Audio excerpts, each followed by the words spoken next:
Hi everyone, welcome to my channel, 10 Ways to Wear It. I'm Alicia, and on this channel I take one fashion item or one fashion trend and show you all 10 different ways to wear it. Now today's video is all about hygiene. I'm going to be sharing 15 mistakes that I think a lot of women are making that is affecting our feminine hygiene. And these are things that can cause you a lot of issues. They can make your life harder if you're doing them wrong. And honestly, a lot of this is coming from experience. I am not a gynecologist, so don't come for me. I'm just a grown woman that has learned a lot over the years. I have a lot of medical professionals in my family who have taught me things, and I think I have some knowledge to share based on my own experiences and just what I've learned over the years. So I think this video is going to be super helpful. These are 15 mistakes that a lot of women are making that are affecting our hygiene. Let's get into it.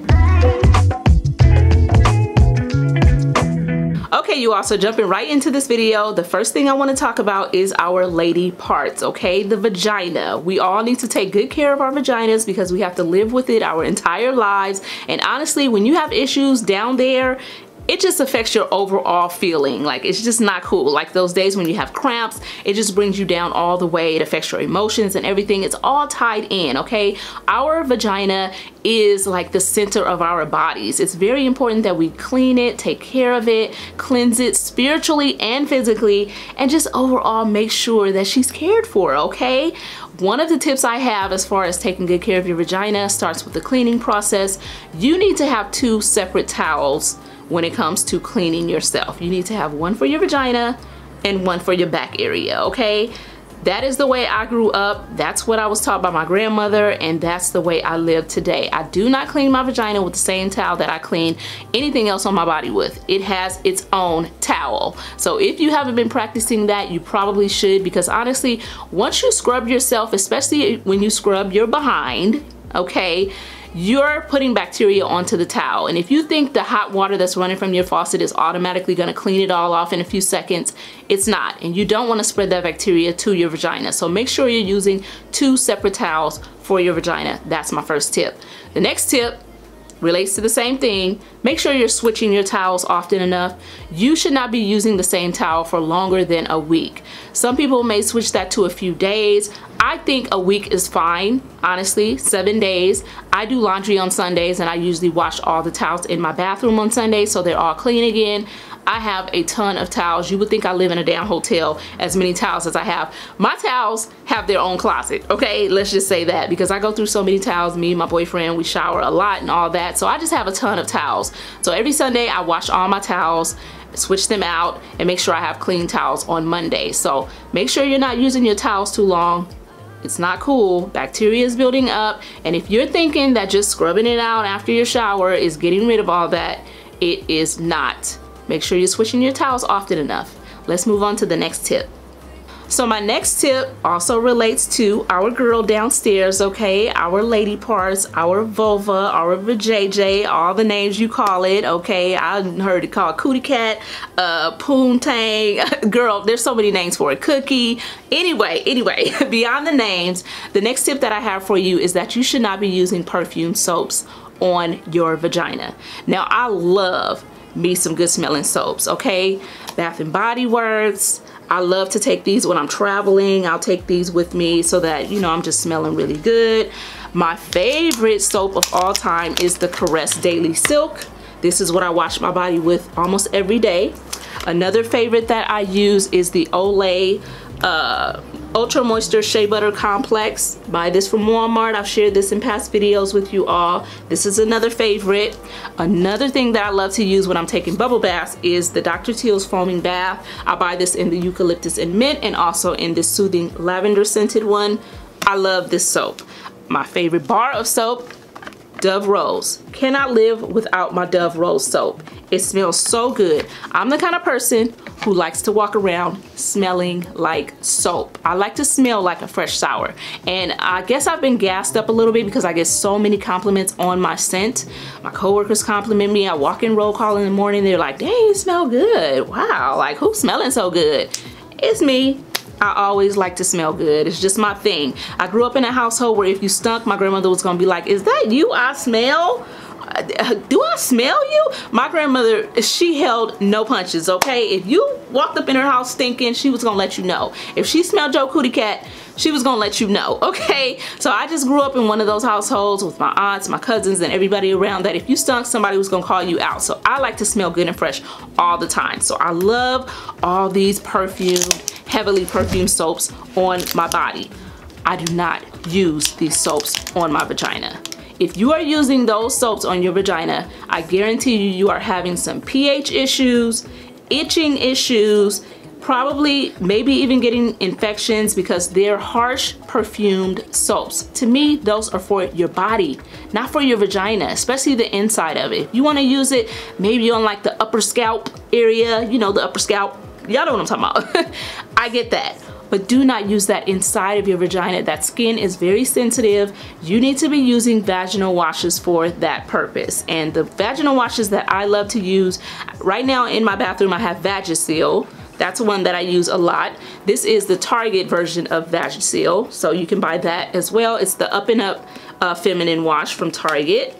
I also have fallen in love with all of the Honey Pot products. So I use the Honey Pot's vaginal wash or feminine wash. This is in the normal foaming wash. I love it. They also have one for sensitive. So if you have a lot of issues down there, they have one for people with sensitive skin. So I love Honey Pot. Their products are just made with care and they're just the best. You can buy it at Target, Walmart, Amazon. I'll link it for you all. Another feminine wash that I love is this Down There wash. This is also something that I buy at Target, and it's another wash for your feminine area. These do not contain fragrance. They are specifically made for cleansing your vagina. Some of them even have elements that, you know, of tea tree and things that are antimicrobial that get rid of bad bacteria, because you need to keep some bacteria in your vagina to fight off anything that might arise. You don't want to be cleansing and stripping your vagina completely of everything because it can cause you issues if you're doing that too. But you want to make sure you're using the right products that are not heavily perfumed, that are not going to cause you irritation, and that is not going to affect the pH balance in your vagina. So use vaginal soaps, not Bath and Body Works. Y'all, this is important. Make sure you're using vaginal soaps on your vagina. And I think this should start pretty much, I think even a 5 or 6 year old shouldn't be using those heavily perfumed soaps on their vagina, but y'all can talk about it in the comments. I'm gonna leave it there. Let's go ahead and move on to the next tip. Alrighty, so we've talked about, you know, using the right soaps for your vagina and also using a separate towel for your vagina and your behind. Now I want to talk about vaginal sprays. I used to be hooked on vaginal sprays. I just love smelling fresh. Like I told you, I love walking around smelling fresh and smelling like soap. And I was always hooked on this Summer's Eve spray. This is the baby powder scented one. I used to buy it in bulk from Amazon in packs of 6 because I loved it so much. And I still love it. It smells really, really good. It smells nice and fresh. But I found that when I was using this, I would get itchy a lot inside of my vagina. I would get a lot of irritation and things like that. Don't use this inside of your vagina. Okay, nothing should be sprayed inside of your vagina. If you're gonna use a vaginal spray, I think it should only be sprayed like on the scalp. If you know what I'm talking about, y'all know what I'm talking about. Don't spray this inside of your vagina ever. And I think a better option than the Summer's Eve is the Honey Pot panty sprays. I started using those about a year ago and I am hooked. This is the Awakening Jasmine Panty Spray and this is the Calming Lavender Panty Spray. I'm hooked on these products, y'all. They are so good. They don't cause me any irritation. They make me smell fresh all day. I do not spray these inside my vagina or in the lips of my vagina, so everything's closed. I spray it like on the scalp area, the top part where I have hair. That's where I spray these because I don't think you should be spraying anything or putting anything perfumed inside of your vagina, even if it is essential oil or whatever. It's a no for me. I spray this on the outside, on the outer parts of the vagina, okay? And it makes me smell nice and fresh and feel good. So I've kind of laid off the Summer's Eve, even though I still have quite a few here. I really don't use that anymore. I've switched to the Honey Pot sprays. I'll link all of this stuff for you guys because you got to try it. But yeah, harsh sprays on the vagina, it's a no, y'all. Chill out on that because it's going to cause you issues. So the last tip that I have that relates to the vagina, and then we're gonna go ahead and move on, is to make sure that you're not over cleansing or cleansing too frequently. That's another thing that can affect the pH balance of your vagina, and it can also affect the good bacteria of your vagina. If you're one of those people who feels like you have to clean your vagina 3-4 times a day, you don't.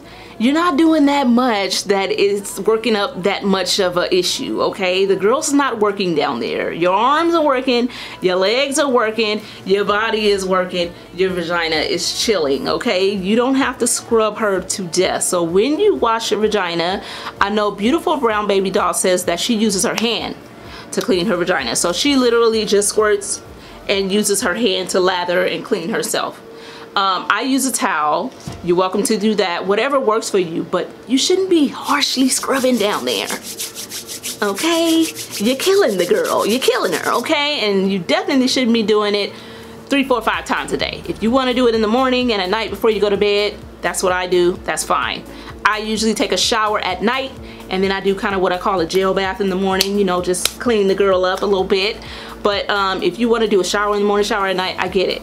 But you shouldn't be doing it like multiple times a day, you know, unless you're servicing, you know. And like I said, we getting deep in this video. Unless you out there servicing, all that is not necessary. You are doing too much cleansing, and you're stripping your vagina of the good oils that it needs, of the good bacteria that it needs, and you're gonna affect your pH balance down there and start getting infections. So chill on the cleaning. You don't need to do all that. Now let's move on to another part of the body. We've talked about the cootie cat enough. Okay, so I said we would move on to another part of the body, and we're now going to talk about the face. I shave my face because I get hair all on my sideburns and things like that. I'm a hairy person. I get it from my dad, I get it from my mom, get it from everybody on both sides of the family. I'm not like crazy hairy, but I do get some hair, like my sideburns grow a little bit longer than I want to, and I get the occasional little stray hair here and there, and I like to shave those off. I use these little twinkle razors. I buy them on Amazon in packs of 30. And I don't use these more than 2 or 3 times. After I use it 2 or 3 times, I throw it away. So that's my next tip. If you shave your face, do not use the razor more than a few times, because it's gonna get dull. And what happens with the dull razor, and I'll talk about this a little bit more later, but dull razors start to cause you to get ingrown hairs and breakouts, okay? They are just stripping your skin in a way that's not just taking off hair. So never use a dull razor. If you are shaving your face, only use the tool 2 or 3 times, then throw it in the trash. Next tip, moving on to the next one. This is like number 6 or 7. When you're shaving your face, do not do it and then immediately put on makeup. That is not cool. I used to do that, and I used to wonder why my face would get all these fine little bumps and breakouts and stuff. It's because I was shaving and then immediately applying makeup. Don't do that. Shave your face maybe a day or 2 before you're gonna do your makeup. At least the night before. If you forget to do it a couple of days before it, don't do it the day of and then put on makeup immediately after.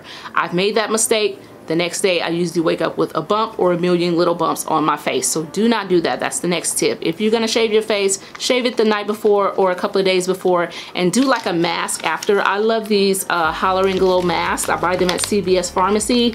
I found that these are some of the best masks I've ever used.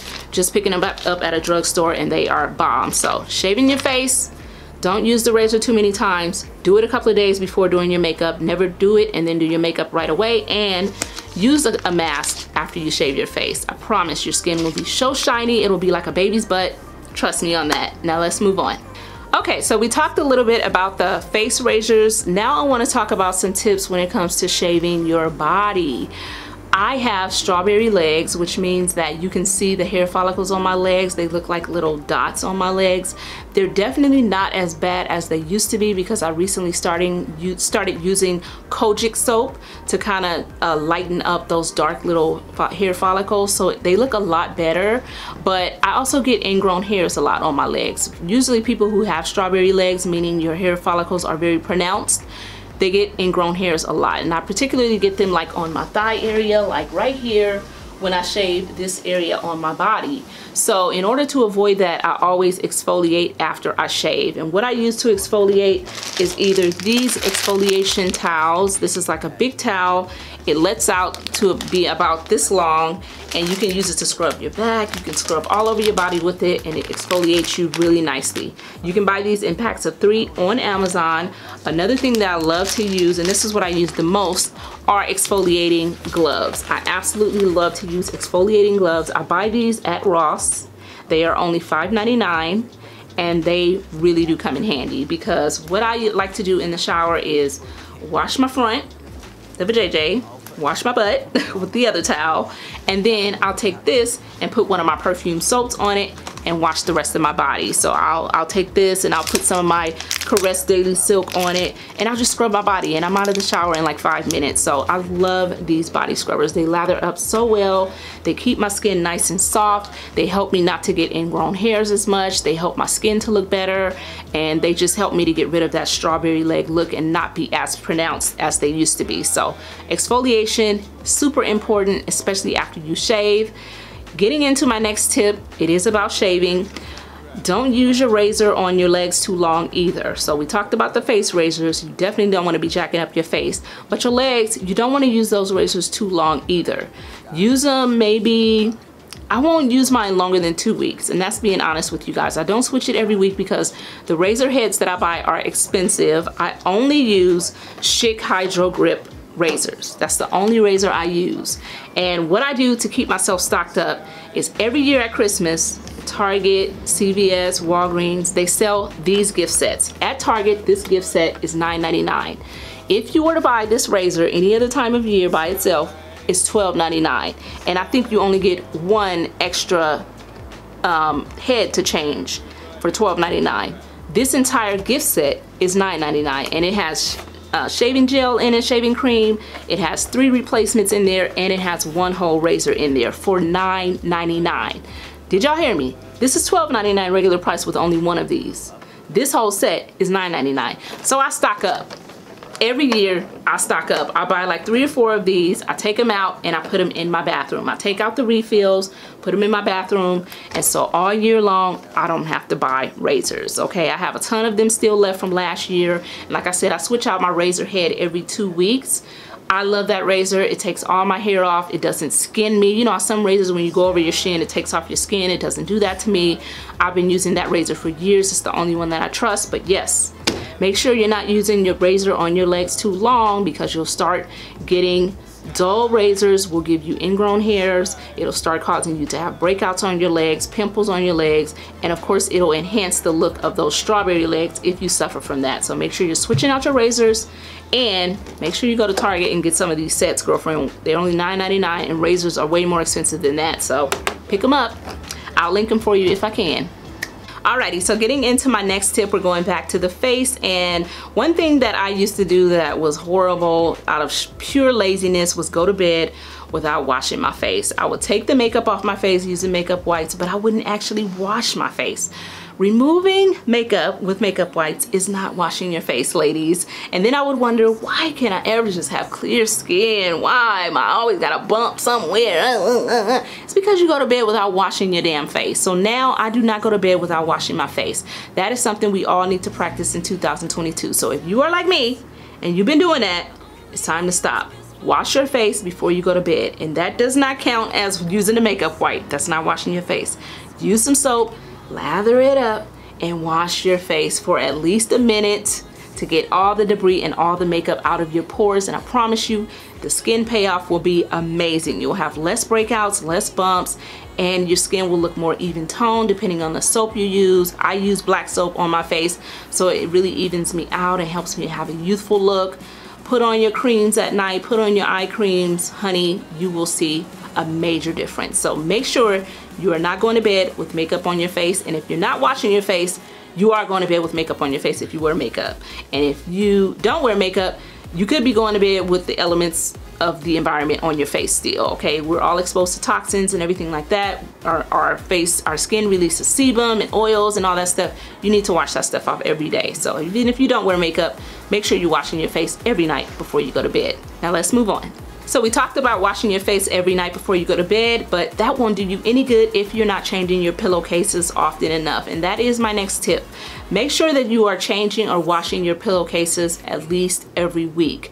Like I said, I do laundry on Sundays, and every Sunday I pull off my pillowcases and I wash them. I may not wash my whole bed. I don't wash my whole bedding. I'm gonna be honest with y'all, like keeping it real. I know people love to lie on YouTube videos about how they're just so perfect and they do everything right. No, I don't pull apart my whole bedding every week. I do that once a month. But I do wash my pillowcases every Sunday because they collect oil from my hair, from my skin, and things like that, and that's just going to lead to breakouts. So make sure you're changing your pillowcases at least once a week to avoid breakouts, to avoid things going wrong with your skin, and just to have the best skin possible. Pull off those pillowcases when you do the laundry, throw them in there, clean them, or if you have a collection of pillowcases like I do, make sure you're switching them out at least every week. Now let's move on. Alright, so we are narrowing down to the last couple of tips. The next thing that I want to talk about is the care of our mouths, our teeth, okay? I have 2 tips regarding that. The first is make sure you are not overusing teeth whitening products. Over time, those products are stripping away our enamel, and this is a lesson Alicia has learned the hard way because I was obsessed with teeth whitening products, particularly the Crest White Strips Luxe version. I was obsessed. Okay, because I like my teeth to be nice and bright and white. But girl, when you use those things too often, your teeth become sensitive. I never had sensitive teeth until I was abusing those Crest White Strips. And this is nothing against the product because I still use that product to this day. It's an amazing product, but if you overuse it, it will make your teeth sensitive. So chill on the teeth whitening products. Make sure you're using it according to the packaging and not overusing it like I was, because if you are stripping your teeth. The next tip that I have about our teeth is flossing. And this is another one that I was being lazy on. I'm being honest with y'all. I used to never floss. I used to buy floss and have the nice minty wax floss in my purse at home in the bathroom, but I wasn't using it, especially not daily. Now, I don't go a day. I almost don't even go a meal without flossing. If you are not flossing, plaque is building up between your teeth, and eventually it's going to start to eat away at your teeth. And you see a lot of people who their teeth, every tooth has a space between it. A lot of times that can happen if you don't floss regularly. You don't want that to happen to you. So make sure you're taking some floss, going between those teeth and flossing out that plaque, because if not, it's just sitting there building, eating away at your teeth. So flossing is super important. That's my next tip. Now we're gonna move on to the last one. And this one is a pretty big one, something that probably most of us do, but I still wanna talk about it. Alrighty, so we are on our last tip. I think I gave you guys 15, maybe more, maybe one less. I don't know, y'all can go back and count, but this one is important. You need, and I need, to drink more water. Now, some of y'all out there might be drinking a gallon of water a day. I struggle with drinking water, y'all. I must confess, I struggle with drinking water. It is something that is hard for me. I like juice. I like freshly pressed juice. I love like freshly pressed pineapple juice and freshly pressed orange juice and carrot juice. I love them. I love to go to Whole Foods and get me some fresh juice. But juice will never replace water. And not drinking enough water can cause you all kind of problems, from constipation, lack of bowel movements. It can cause you issues with your skin and breakouts. It can cause you issues down there, girlfriend. If you dry down there all the time and find that you're struggling to get wet, it might be because you're not drinking enough damn water. Okay, I struggle with that. So I'm admitting, for all of you out there, it's a struggle for me. I struggle with drinking even one of these a day. Okay, but I've gotten better. I'm up to at least 2, sometimes 2.5 or 3. If I'm at work really moving around a lot and running around doing a lot of stuff, I'll end up drinking 3, but I always drink at least 2 a day. So that's 2 of these 16-ounce bottles, but I know I need to do even more than that. Our bodies are mostly made up of water, so we really need to drink a lot of water. So girls, if I could tell you anything, drink plenty of water. I know people who have gotten kidney stones from drinking too many sodas throughout their lives. I know people who have had consistent bladder infections, and those are super painful. Yeast infections because there's too much sugar in their urine, and constantly sugar building in the vagina. Eventually it develops yeast, and you know, yeast thrive on sugar. So you need to be drinking water to really be cleansing your body, cleansing it in every orifice, in every way. So make sure you are drinking water. It's important for our hygiene, it's important for our overall health, and that is my last tip. I hope you guys enjoyed this video. I know some of these are pretty obvious and most of us are already doing these things, but I still wanted to share them for those ladies who might get some enlightenment from these tips and tricks. So I hope y'all enjoyed it. Thank you all so much for checking out this video all about 15 mistakes that a lot of women are making that is affecting our hygiene. I really hope you enjoyed it. I hope you got some great inspiration if you want to make some changes to your hygiene routine, or I hope some of the products that I share with you will be helpful to you all. I know videos like this can be helpful to women of any age. I have a 15-year-old goddaughter. She watches my videos. I know this will be super helpful to her. So I would encourage you all, leave some comments below if there's something that I could have added to the list, or if there's something you would like to add. Maybe there's a lesson that you learned the hard way, like I mentioned, you know, learning the hard way. Maybe there's something you can share that would be helpful to younger women or pretty much everybody. We could all use the help. I know in 2022 I am stepping it up as far as self-care and just overall self-awareness goes. I want to take better care of myself. I just feel like you never know when the end is going to be for any of us, and I just want to take better care of myself and live my best life. So leave me a comment if there's something you want to add. I could definitely use the advice. I'm sure others can as well. But I want to thank y'all again for watching. I want to thank everybody who hit that subscribe button. If you're not subscribed, make sure you hit it before you go. To all my regulars, I hope you enjoyed this video. I'm looking forward to seeing what you all are going to add in the comments, because y'all always leave the best advice in the comments. So I will be reading and I will be responding. Thank y'all again for watching, and I'll see all of you on the next video. Take care of yourselves. 2022 is almost here and we all need to step it up. I love y'all. Bye. Mwah.